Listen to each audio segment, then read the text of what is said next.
The following is a presentation of 13ABC Action News. Now, your table is ready. Join 13ABC's Jeff Smith with the decision makers of Northwest Ohio and Southeast Michigan. This is the Roundtable. Well, welcome to April. We appreciate you spending some time with us here on the Roundtable program for this Sunday. My name's Jeff Smith. Boy, it's a topic that we're taking up today that has been talked about for decades. Yes, decades. And today, once again, the topic comes up again because it is really close to the hearts of the people who live in Springfield Township, Holland area. And we're talking about the McCord Road railroad tracks right there and the plan to put an underpass in that region. As we said, it's been talked about for years, but we found out earlier this year that the Ohio Department of Transportation, because of budget constraints and underfunding, that project was going to be put on the back burner once again, thinking it was going to get fast forwarded and get that jump on getting things going there, something that is so needed in that region. But now we're finding out it could be pushed back for almost 20 years, or 10 plus, let's put it that way. I want to introduce my guest to you today. Joining us, Lucas County Engineer Keith Early, and next to him, Superintendent of Springfield Schools, Catherine Hott. Both of you, thank you for being here. On my other side, we want to introduce to you the Mayor of Holland, Mike Junker, and also Springfield Township Trustee Andy Glenn. Both of you, thanks for spending some time. Yep, thank you. Keith, this hasn't been a dead issue. It's been a tired issue because of so much work that's gone into it. But we understand now into a new month. Is it picking up steam again? Well, we thought we had the project fully funded. The track had tentatively awarded $13.3 million. That would complete the $37 million project. Then last year they said, after reevaluating their financial resources, they delayed that $13.3 million to 2029. So, but they are reevaluating that, and on the 17th of next month, they will hear comments from us on the project. So they are reconsidering. Is this something you requested a meeting to go down and talk to ODOT, or? Well, they allowed for public comments, and after reviewing the public comments, they decided to have a public hearing. And it's specifically about this project? This and about 10 other projects that they decided to receive public comments on. And is it because a public hearing on? Can I ask, is it because they're starting to see a little bit of a turn in the economy, or was this a knee-jerk reaction?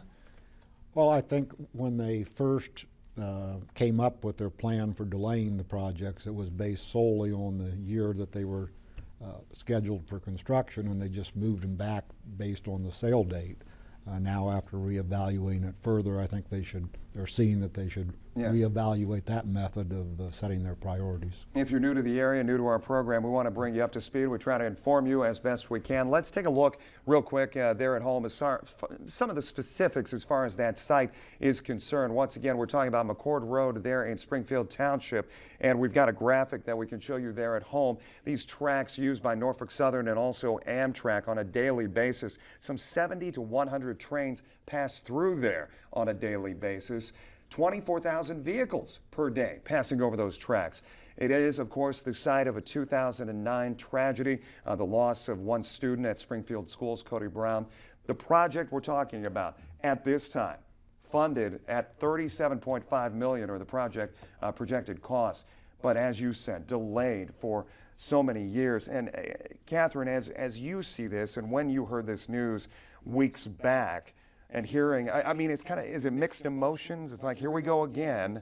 We're getting delayed. Well, we're going to start comment. I mean, do you just kind of take it with a grain of salt? You know, Jeff, we were disappointed, but this is my 24th year in the district, and I remember the first year I was hired into the district, there was a very active committee. Mr. Deas was involved in it. Leadership in the township and the village were involved in it. That was 24 years ago. Yeah. And we've thought we were getting there, and then funding was an issue, and we weren't able to make it happen.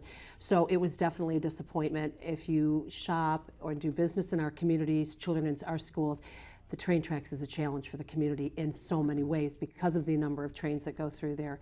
And the fact that we have pedestrians, we have a park just on the other side of that. The pedestrian traffic is a concern. And of course, the loss of Cody really really brought the message home that there has to be something done, that is not a safe situation for our community. And that was one of the things that really brought this, we thought, to the forefront of the state's attention. Yes, Mike? Well, yeah, that and many others. There's so many issues that we look at when it's related to the underpass. We have the situation with economics. The Village of Holland alone has 3,600 employees that work within a half a mile of that intersection, over 200 businesses. If you look at each one of these employees in relationship to their travels to and from work, the suppliers, the products, all the shipping itself, getting delayed not only by the 100 trains a day that goes through there, but you also have the fact that sometimes when Toledo gets backed up, the trains stop. Holland is bisected on 2 crossings by this main line. Right. So when those lines are blocked, nobody gets through. That includes all the business people, all the products that are being delivered and sent out. It includes fire, rescue, emergency vehicles. It puts everything to a damper. That's in addition to what Catherine was just talking about with all the local businesses. You have Spring Meadows around there, you have several shopping areas. When those tracks are blocked, there's no movement through there, so it causes terrific traffic jams. It creates safety issues, so there are a lot of concerns all the way around. And this has been a project we've been working on in over the 20 years I've been mayor. We started out when the project was only $9 million, and now it's up over $30 million. And the possibility that that balloons even further. We were talking before we came on, Andy, about just simple inflation and ODOT looking at its budget, and you stretch this thing out another 12, 13, 14 years. It's gonna, as Keith was saying, it could be double. Well, not only that, Keith Early's office has done a phenomenal job with trying to get all of these funds lined up and available in the same year. There's several different pots that this money is coming from.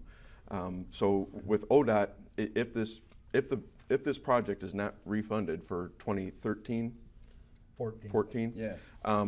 It puts into jeopardy all of those other monies that have been set aside for this project. So not only would we have to come up with more money later, but we would have to start from scratch and trying to line up everything to get it in the same fiscal year for all these different agencies. And it's a nightmare. And when you add the traffic situation to the fact that Norfolk Southern is requiring that this overpass be built to accommodate 2 additional lines. So that means that they foresee this line becoming even busier with trains, right, to the point where they'd need to take it from 2 tracks to 4 tracks.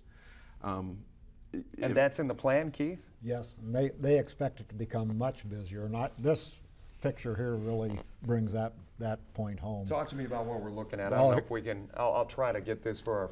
Here they're showing the... But you know what? We pulled this from the Ohio Department of Transportation. They put out a specific PowerPoint regarding the plan. And what we're looking at, folks, for you sitting there at home, right is north, left is south, east-west going right there in the tracks, and the proposed line is what actually stretching out to the south, correct? And taking out some of those buildings that are near the Walmart parking lot. Yeah, well, they're predicting the rail traffic to more than double. So you think there's a problem now, you wait till what happens if it more than doubles. I mean, that is a lot more than double the way that's depicted, the weight of those lines. Talk us through, we're going to try to get a shot of this, Keith. Talk us through what we're seeing right there. What does this show exactly, both today and 2020? Well, this is by the U.S. Department of Transportation, and they're predicting, it's all related to the global flow of traffic, and they're predicting that much more traffic will be coming into the East Coast. Mm-hmm. They're predicting that they're enlarging the Suez Canal in 2014, and much of the goods from China that now comes in the West Coast will come in the East Coast. Why the thicker lines on 2020? Is that just... Well, they're predicting that is just one of the increase? major routes across the United States from, say, the Port of Norfolk and New York to Chicago. I mean, you look at that looks like an artery that doesn't get, a little too much cholesterol maybe. And the trains affect the traffic not only right on McCord, but there's 7 intersections between, counting intersection of Airport Highway and Angola Road. There's 7 intersections where this affects the traffic and it blocks the traffic. And we applied for federal funds, and we did a benefit cost analysis of the cost of that delay. and that was around $17 million per year. Yeah. Just the cost of the delay with the wasted fuel, the cost of delay to the drivers, the greenhouse gases, and the crash reductions. You were going to say, Andy.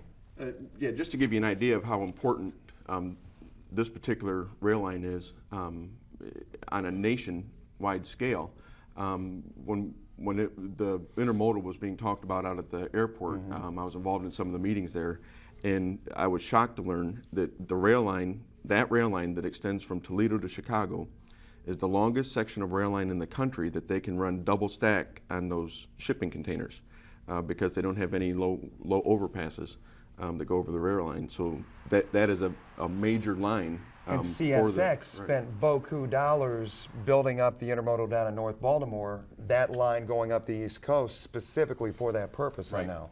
So that is not cheap to do. And they doubled airline yards capacity also. Correct. Just 5-6 miles east of this. So as we look at the situation, and the question I wanted to ask you, Keith, is as we look at Toledo and Toledo in general and this project specifically, the cuts that were made by the state, was it mainly the smaller municipalities that got put on the back burner, or were there other major metropolitan areas that saw their projects go by the wayside as well? Oh, there were very major projects that got put on delay. One of the biggest is the Cleveland Interbelt Bridge, the second one, the $350 million project.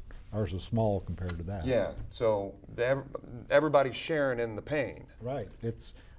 It relates mainly to the federal funding, the federal gas tax. That's where the majority of their construction money comes from, and they haven't renewed the 6-year bill. It's 3 years past due already, and you can't get the legislators to agree on anything now. Mike, so their funding is definitely questionable. There have been tons of conversations that have been had over the past 2 decades regarding this project. As you were saying, 24 years in the school district, and you've had multiple conversations about it. Is the underpass the best bang for our buck? Well, it is, and one thing that should be noted, Jeff, is that already the state has invested over $7 million, almost $8 million in this project. So for them to push us back, which in essence would allow us to lose all our other funding from the federal government and the local matches, to lose all that money after already a $7 or $8 million investment is a terrible waste of taxpayers' money. So that's got to be considered in this formula of how they make this determination.